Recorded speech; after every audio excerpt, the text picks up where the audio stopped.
कहाई सुनाई बाहु विधि सब संता। राम सिया राम जय जय राम।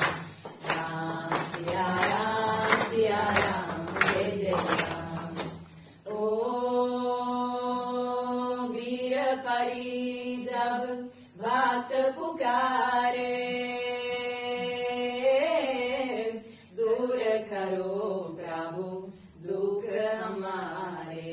दशरथ की गर्दन में राम। राम सिया राम जय जय राम। ओ विश्वामित्र मुनीश्वर आए,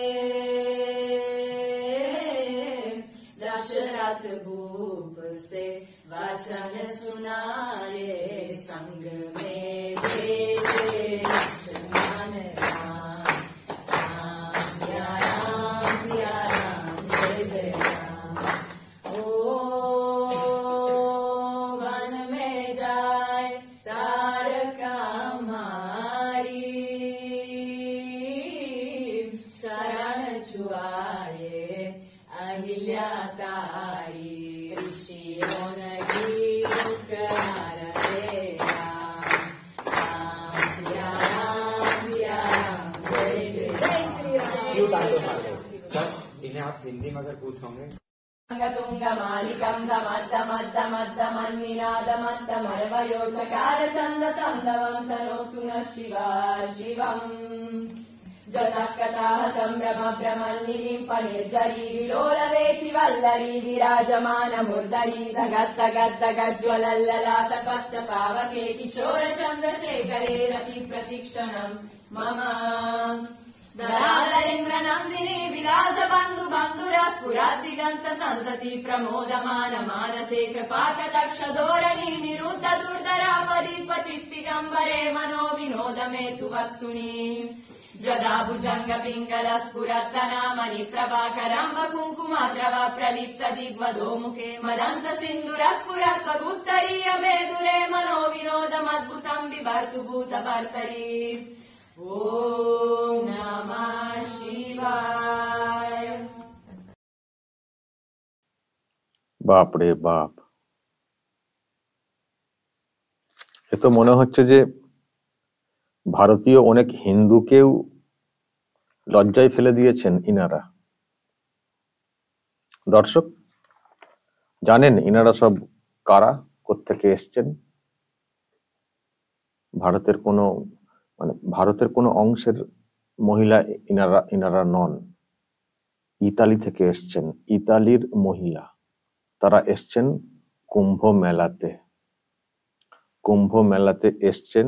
তারপর ইউপির যিনি মুখ্যমন্ত্রী রয়েছেন যোগী আদিত্যনাথ, ওনার সঙ্গে সাক্ষাৎ করেছেন। তো যখন সাক্ষাৎ হচ্ছিল তখন রাম ভজন করে দিয়েছেন এইভাবে, চমকে দেওয়ার মতো। যোগী আদিত্যনাথকে সামনে পেয়ে রাম ভজন করেছেন ইতালির মহিলারা। তাই তো বলছি যে যেভাবে করেছেন মনেই তো হচ্ছে না যে ওনারা ভারতীয় না, মনেই হচ্ছে না যেন ভারতেরই কোনো অংশ থেকে আসা।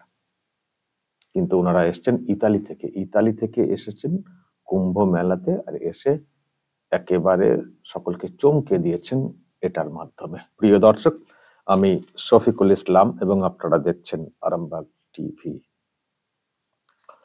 দর্শক, আপনারা তো জানেন যে কুম্ভ মেলা চলছে, প্রচুর মানুষ আসছেন, লাখ লাখ মানুষ আসছেন, স্নান করছেন।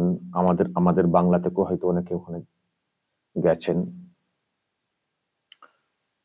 এই যে মেলা এবার যেটা হয়েছে, আমি তো ওটা নিয়ে খুব বেশি নজর আমি ভিডিও কিছু করতে পারিনি, কিন্তু আমি নজর রাখছিলাম অন্যান্য মিডিয়াতে। এবারের মেলাতে বিশ্বের বিভিন্ন প্রান্ত থেকে লোকজনেরা এসছেন, বিভিন্ন প্রান্ত থেকে রেকর্ড করা ব্যাপার দেখছিলাম।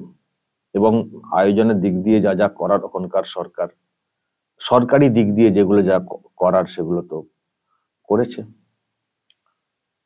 এমনি এমনিতেই এই মেলা খুবই জনপ্রিয়, দেশের বিভিন্ন প্রান্তের লোকজনেরা যান ওখানে, কিন্তু এবার বিশ্বের বিভিন্ন প্রান্ত থেকে প্রচুর লোকজন এসছেন এবং যারা এসছেন দেখে অবাক অবাক হয়ে গেছেন যে এত এইরকম ভাবে এই মেলা হয়।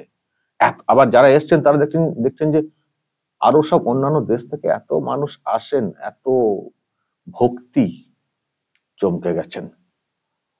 তো সেসব তো হয়েছে, কিন্তু যারা এসছেন তারাও আবার এখানে এসে যারা ভারতীয়দেরকে চমকে দিচ্ছেন তাদের মানে কর্মকাণ্ডের মাধ্যমে। তার মানে এটুকু পরিষ্কার যে ইতালিতে মানে মানে কি রকম কালচার চালানো হয়, মানে ইনারা যারা এসছেন তারা ওখানে কি ধরনের এই এই যে কালচার, এটা কতটা তারা ওখানে পালন করেন এটাও কিন্তু পরিষ্কার। একদিন শুনে শুনে মুখস্থ করে বলে দিলেন তা না, যেভাবে যে ভঙ্গিতে যে উচ্চারণ যেগুলো করেছেন, এর নিয়মিত কালচার আছে, তা না হলে কিন্তু এগুলো সম্ভব না। তো দর্শক বলবেন যারা ভারতীয় হিন্দু রয়েছেন, সত্যি আপনারা অনেকে লজ্জা পেয়েছেন কিনা যে আমাদেরকে গাইতে দিলে আমরা তো ঠিক টোনে গাইতে পারবো না, আমরা ঠিক করে হয়তো উচ্চারণ করতে পারবো না, কিন্তু ইতালি থেকে আসা মহিলারা কি সুন্দর গেয়ে দিয়েছেন। মানে ইউপির যিনি মুখ্যমন্ত্রী যোগী আদিত্যনাথ, উনিও তো চমকে গেছেন যে কি শুনছি, কারা গাইছেন, আর আমাদের এখানে যারা আছেন তারা কতটা ভক্তি সহকারে গায়েন বা গাইতে পারেন। নিশ্চয়ই ওনার মনেও সেই প্রশ্ন জেগেছে বই কি। তো যাই হোক দর্শক, যোগী আদিত্যনাথ উনি কিন্তু একটা নিজের নজির নিজে তৈরি করছেন।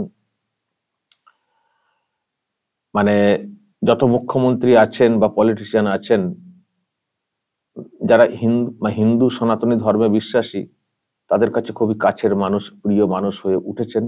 বিশেষ করে যদিও উনি ওনার রাজ্যে বলেন যে আমি সবার জন্য কাজ করি, কিন্তু সনাতনীদের একটা মন জয় করার যে বিষয়টা সেটা উনি করে থাকেন। এবার যে মেলাটা হয়েছে, মেলার আয়োজনের ক্ষেত্রেও যথেষ্ট গুরুত্ব দিয়ে কাজটা করেছেন। আর যারা এসছেন তারা অনেকেই চেষ্টা করেছেন যদি একটু সাক্ষাৎ করে যায়, বিশেষ করে যারা বিদেশ থেকে এসছেন, যারা এই ধরনের সনাতনী কালচারে যারা যুক্ত হয়েছেন, অনেকে নতুন করে যুক্ত হচ্ছেন তাদের মধ্যে ইনারা একটা অংশ যারা সাক্ষাৎ করেছেন। দর্শক বলবেন যদি এই নিয়ে আপনাদের কিছু বলার থাকে অবশ্যই বলবেন, কমেন্ট বক্সে নজর রাখবেন আরামবাগ টিভিতে।